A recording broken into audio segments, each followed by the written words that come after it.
Hi అండి, welcome back to my channel little jasmine 3864. Flight అయితే ఎక్కేసామండి.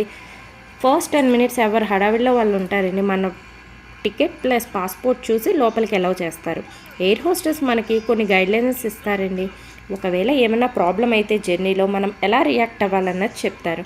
Plus వాళ్ళు ఒక్కొక్క సీట్ దగ్గరికి వచ్చి ప్రతిదీ చెక్ చేసుకుంటూ వెళ్తారు. మన కాళ్ళ దగ్గర అసలు బ్యాగ్స్ ఏమీ పెట్టనివ్వరు. మనం చంటి పిల్లలతో కనుక జర్నీ చేసామంటే కొన్ని సజెషన్స్ ఇస్తారు. మనం పిల్లలతో జర్నీ చేసేటప్పుడు మన క్యాబిన్ బ్యాగ్లో కంపల్సరీ ఇవి క్యారీ చేసుకోవాలండి.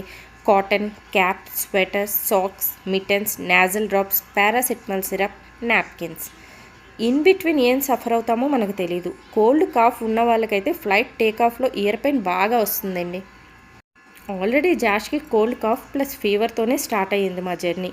టేక్ ఆఫ్ టైంలో ఏం ఇబ్బంది పడుతుందా అని టెన్షన్ అనిపించింది నాకు. ఫీవర్ సిరప్ వేశాను, సో ఆ టైంలో లక్కీగా పడుకుందండి, ఇబ్బంది ఏం అనిపించలేదు. ఫుడ్ వచ్చేసిందండి ఫ్లైట్లో. నాకు అప్పటికే బ్యాటరీ డౌన్ అయిపోయింది, ఎందుకంటే 10 డేస్ నుంచి జాష్తో అస్సలు నిద్రలేదండి. దానికి ఫీవర్ వల్ల సడన్గా జర్నీ పెట్టుకున్నాం. వాళ్ళ డాడీ మీద బెంగేమో అనిపించింది, అందుకే సడన్ జర్నీ అయిందండి. ఇక చెక్ ఇన్ దగ్గర నుంచి ఎత్తుకునే ఉన్నాను ఫ్లైట్ ఎక్కే వరకు. ఫ్లైట్ ఎక్కి కూర్చున్న కాసేపటికి అసలు నాకు ఏమవుతుందో నాకే అర్థం కాలేదండి. కళ్ళు తిరిగిపోతున్నాయి. ఆ టైంలో ఫుడ్ వచ్చిందండి. కొంచెం తిని కళ్ళు మూసుకున్నాను, అప్పుడు సెట్ అయ్యిందండి. ఆ టైంలో మా ఆయన నాకు దేవుళ్ళ అనిపించారు.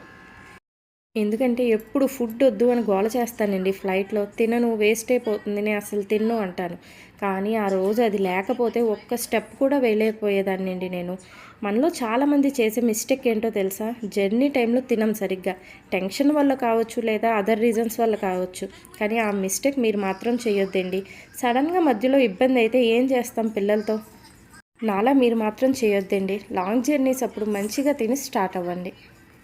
సేఫ్గా ల్యాండ్ అయిపోయామండి. ఇక ఆయన్ని చూడగానే 1 ఇయర్ తర్వాత చూసేసరికి నాకు జాష్కి డబుల్ ఎనర్జీ వచ్చిందండి. ఇక ఫీవర్ కూడా మాయం. పిల్లలకి బెంగ ఉంటుందండి, అది బయటకు చెప్పుకోలేరు. జాష్ ఫీవర్ వాళ్ళ డాడ్ గురించి అని మాకు కన్ఫర్మ్ అయింది.